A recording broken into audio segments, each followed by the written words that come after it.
Olá, pessoal! O que é filosofia? Essa é uma pergunta difícil por si mesma, porque só de tentar responder o que é filosofia, nós já estamos fazendo filosofia.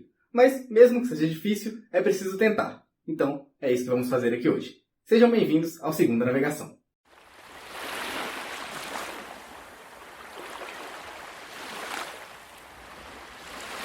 Todo professor de filosofia começa a explicar o que é filosofia pela etimologia da palavra, ou seja, a sua origem. E a palavra filosofia vem de outras duas palavras em grego. É a junção das palavras philos e sofia.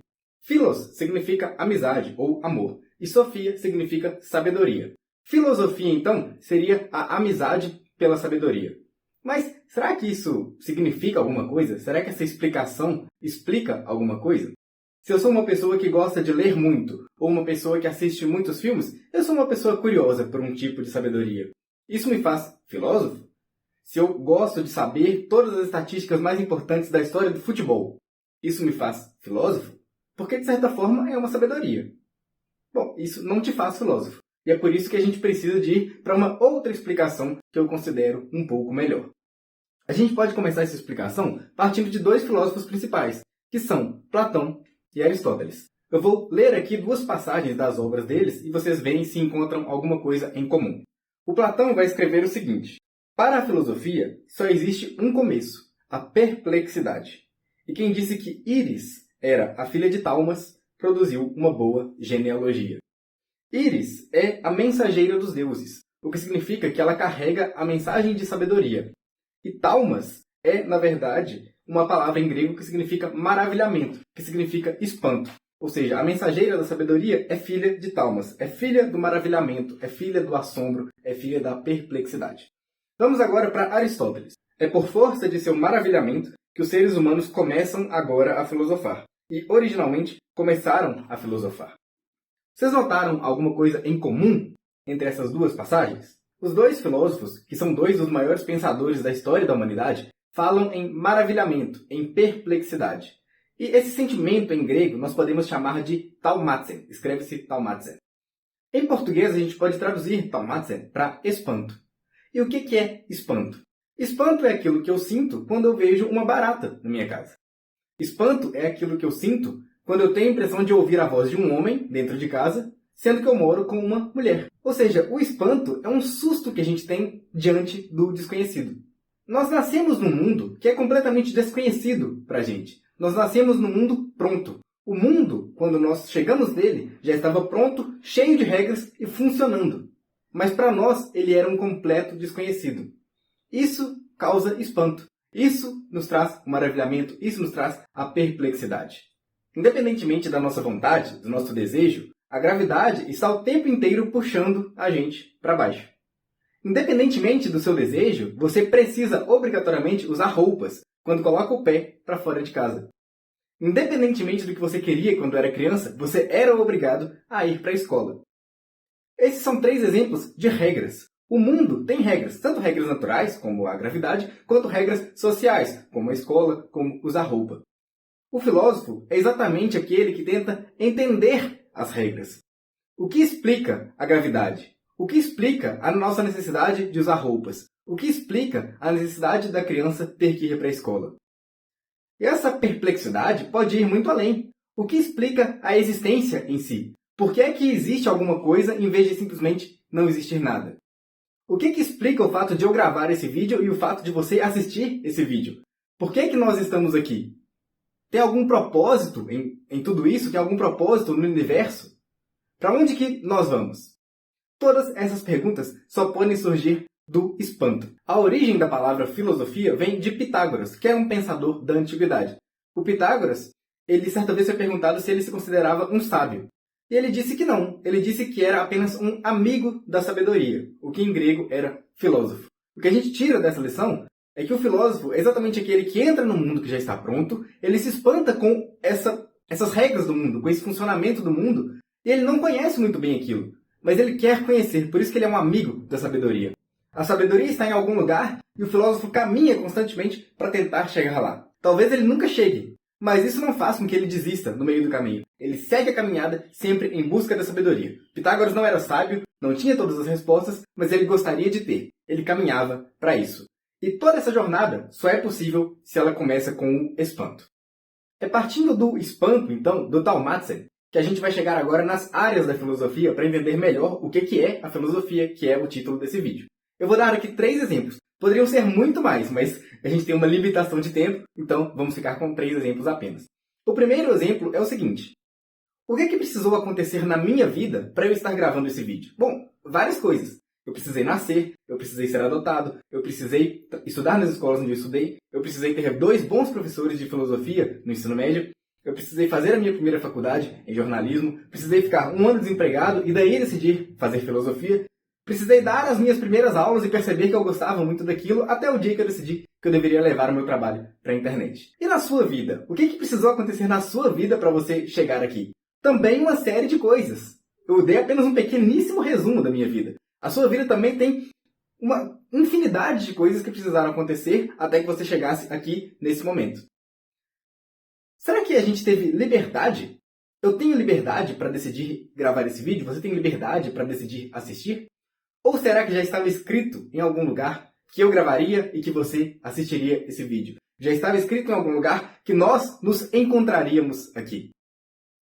Esse tipo de espanto com o funcionamento do mundo, é o que leva a gente para a primeira área da filosofia, que é a teoria do conhecimento. Como é que a gente conhece alguma coisa? Como é que eu posso ter certeza de alguma coisa? Eu quero conhecer como é que o mundo funciona, mas eu preciso conhecer também o que é conhecimento. Eu preciso também conhecer como se faz para conhecer alguma coisa. E a gente chega também numa segunda área da filosofia que é, se existe um mundo que funciona com regras, quem criou esse mundo? Como esse mundo foi criado? Quem é o responsável por ele? E aí a gente chega na filosofia da religião, que é mais uma área da filosofia. Vamos agora para o segundo exemplo de espanto. O segundo exemplo de espanto eu trago da minha infância. Quando eu tinha uns 10 anos, eu morava num prédio em que eu tinha 2 amigos. E todo mundo gostava muito de andar de bicicleta ali no prédio. Só que esses 2 amigos em especial, tinham outros no prédio, mas esses 2 em especial não se davam muito bem um com o outro. Tá? Então vamos pegar aqui o amigo da direita e o amigo da esquerda. Certa vez, eu não sei quem deu a ideia, tá? Mas o amigo da direita e eu decidimos que nós íamos furar o pneu da bicicleta do amigo da esquerda. Então nós 2 vamos furar o pneu desse menino de cá. E a gente foi lá e furou. Só que no sábado, quando esse menino daqui foi andar de bicicleta, eu escutei ele chorando. Eu morava no primeiro andar, ele foi pra garagem, e eu escutei o choro dele. E aquilo fez eu refletir, eu senti assim, eu pensei, cara, mas por que eu fiz isso com o menino? Né? Ele é meu amigo, não tenho nada contra ele. Esse de cá não gostava desse. Mas eu não tinha nada contra, nenhum dos 2. E aí isso aconteceu não só uma vez, tá? A gente furou o pneu da bicicleta dele umas 2 ou 3 vezes. Só que a cada vez que eu escutava ele chorar, isso fazia eu refletir. Cara, por que eu tô fazendo isso? É óbvio que ali eu tava tentando agradar o amigo de cá, e ao mesmo tempo eu não tava prejudicando a minha amizade com o amigo daqui, porque ele não sabia que era eu que tava furando o pneu da bicicleta dele, eu com o outro. Só que isso me fez refletir. Como que eu devo proceder? Será que eu devo continuar com isso? Ele nunca vai descobrir que sou eu. Será que eu devo proceder, continuar com isso? Ou será que eu devo interromper? Na nossa vida, a gente se depara com outras situações assim. Talvez você nunca tenha feito essa maldade de furar a bicicleta de ninguém. Mas a gente se depara com decisões. A gente precisa decidir o que a gente faz na vida. Eu continuo agindo desse jeito? Eu mudo o meu jeito de agir? Eu continuo por esse caminho? Eu vou pelo outro caminho? E aí, a gente chega na ética, que é mais uma área da filosofia, que vai discutir exatamente as nossas ações. Como agir da forma correta. Só que a gente pode elevar o pensamento da ética para o grupo. Não só como eu devo proceder individualmente, mas como nós, como sociedade, como grupo, devemos proceder. Por exemplo, será que as crianças, os adolescentes nas escolas precisam de aulas de filosofia? Será que não era melhor demitir todos os professores de filosofia e cortar os custos? Por que a gente, como sociedade, precisa pagar impostos? Será que deveria ter impostos? Será que não? Desse jeito, daquele jeito? Como que a gente deve organizar a sociedade? Quando a gente chega nesse tipo de espanto, nesse tipo de indagação, a gente chega já a mais uma área da filosofia, que é a política. A política vai tratar exatamente da organização da sociedade. Vamos então para o último exemplo que eu separei para esse vídeo. No 8º ano, eu tinha acabado de mudar de escola e eu não estava me adaptando muito bem, eu não estava funcionando muito bem naquele ano. Acabou que na primeira etapa, em matemática, de 30 pontos que eram avaliados, eu tinha tirado 3 pontos. Para minha sorte, existia a prova de recuperação, em que eu poderia alcançar até os 30 pontos se eu acertasse as questões. E aí eu fui lá, fiz a prova de recuperação, fiz todas as contas, conferi tudo, refiz todas as questões e tirei 1,7. Quando acontece uma coisa assim, é inevitável que a gente se olhe no espelho, que a gente pare um pouquinho e reflita. Eu sei pensar? Eu sou um ser humano funcional? O que aconteceu dentro da minha mente para que eu me enganasse tanto assim, a ponto de tirar 1,7 em 30 pontos? Aí a gente pode chegar e pensar sobre como pensar da forma correta. E aí nós chegamos na lógica, que é mais uma área da filosofia. A lógica estuda exatamente os processos corretos de pensamento. Dadas essas informações que você tem, a quais conclusões você pode chegar? Quais conclusões são seguras e quais conclusões não são? Quais são mais ou menos seguras e quais são completamente erradas?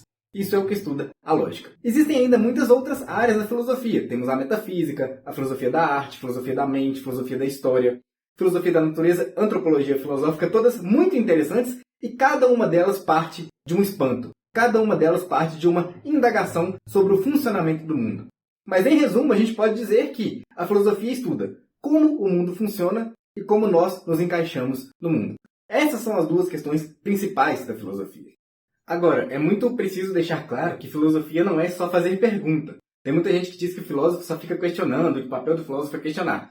E não! Cada obra de filosofia, cada livro de filosofia é uma tentativa de resposta a um problema. Os problemas eles já existem, eles já estão aí no mundo. O que a gente tem que fazer é responder. Portanto, cada obra de filosofia é uma tentativa de resposta. Essa aqui é uma tentativa de resposta, por exemplo, sobre teoria do conhecimento. Aqui nós temos uma tentativa de resposta sobre a metafísica. Esse livro fala sobre a ética, uma tentativa de resposta sobre o que é o amor. Esse daqui sobre política, uma tentativa de resposta sobre se a democracia funciona realmente e onde que a democracia falha. Esse daqui, um livro sobre filosofia da religião, uma resposta sobre a religião. Esse daqui pode ser um livro de respostas sobre filosofia da mente. Para terminar, eu queria dizer que é impossível que a filosofia não sirva para nada. Se a filosofia estuda como o mundo funciona e como nós nos encaixamos no mundo, a filosofia é um tipo de estudo extremamente útil e necessário para os seres humanos. Quem é contra a filosofia, quem diz que a filosofia não serve para nada, não quer mudar. Acha que o mundo funciona de um jeito que ele tem que continuar funcionando assim. Mas será que nós vivemos no melhor dos mundos possíveis? Será que não tem nada que a gente deveria fazer de diferente? Até o próprio Aristóteles vai dizer que é impossível negar a filosofia. Tem uma obra do Aristóteles em que ele diz que, bom, se alguém quer dizer que a filosofia não serve para nada, para argumentar que a filosofia não serve de nada, a pessoa já estará usando da filosofia. Então a filosofia serve, no mínimo, para alguma coisa. É impossível dizer que a filosofia não serve para nada. E é isso por hoje. Se você quer mais conteúdo de filosofia, escute o podcast Segunda Navegação no Spotify. Toda segunda-feira tem um novo episódio aprofundando em alguma questão, algum problema, algum tema, algum autor da história da filosofia, sempre de maneira bem aprofundada. Também no Instagram, todos os dias, tem conteúdo de filosofia. Sigam lá o nosso perfil. Os livros que eu usei para construir esse vídeo e que eu mostrei aqui estão todos na descrição, caso você se interesse em conhecer eles mais. Inscreva-se no canal para mais filosofia, vem muito mais vídeo por aí. E te vejo no próximo vídeo. Até mais!